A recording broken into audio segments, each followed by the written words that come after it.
Mukunda jewelleries వారి Mukunda silks ఈ నెల 23న దిల్సుఖ్ నగర్ లో గొప్ప ప్రారంభం.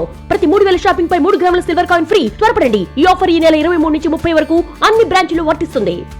తెలంగాణలో అమలు చేస్తున్న సన్న బియ్యం పంపిణీ పథకం విజయవంతమైందని కేంద్ర ప్రభుత్వం కూడా దేశమంతా ఈ పథకాన్ని అమలు చేసే అంశాన్ని పరిశీలించాలని సీఎం రేవంత్ రెడ్డి కేంద్ర ఆహార పౌర సరఫరాల శాఖ మంత్రి ప్రహ్లాద్ జోషికి సూచించారు.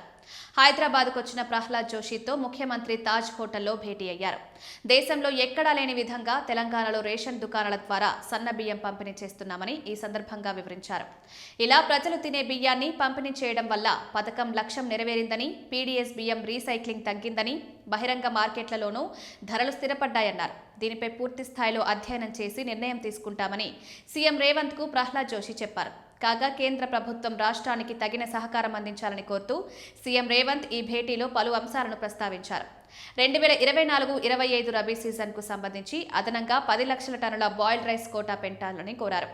పీడీఎస్ కింద సరఫరా చేసిన లెవీ రైస్కు సంబంధించి 1468 కోట్ల సబ్సిడీని విడుదల చేయాలన్నారు.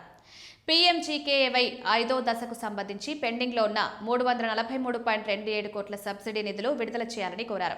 2025-26 ఖరీఫ్లో అత్యధికంగా 148 లక్షల మెట్రిక్ టన్నుల ధాన్యం దిగుబడి వచ్చిందని, ధాన్యం కొనుగోలు లక్ష్యాన్ని 80 లక్షల మెట్రిక్ టన్నులకు పెంచాలని కేంద్ర మంత్రికి విజ్ఞప్తి చేశారు. రాష్ట్ర ప్రభుత్వ విజ్ఞప్తులన్నీ సానుకూలంగా పరిశీలిస్తామని ప్రహ్లాద్ జోషి హామీ ఇచ్చారు. దేశవ్యాప్తంగా బాయిల్డ్ రైస్ వినియోగం తగ్గిందని, మిల్లింగ్కు అనువైన ముడి బియ్యం రకాల సాగును ప్రోత్సహించాలని సూచించారు. ఎగుమతి అవకాశాలను పరిశీలించాలని సలహా ఇచ్చారు.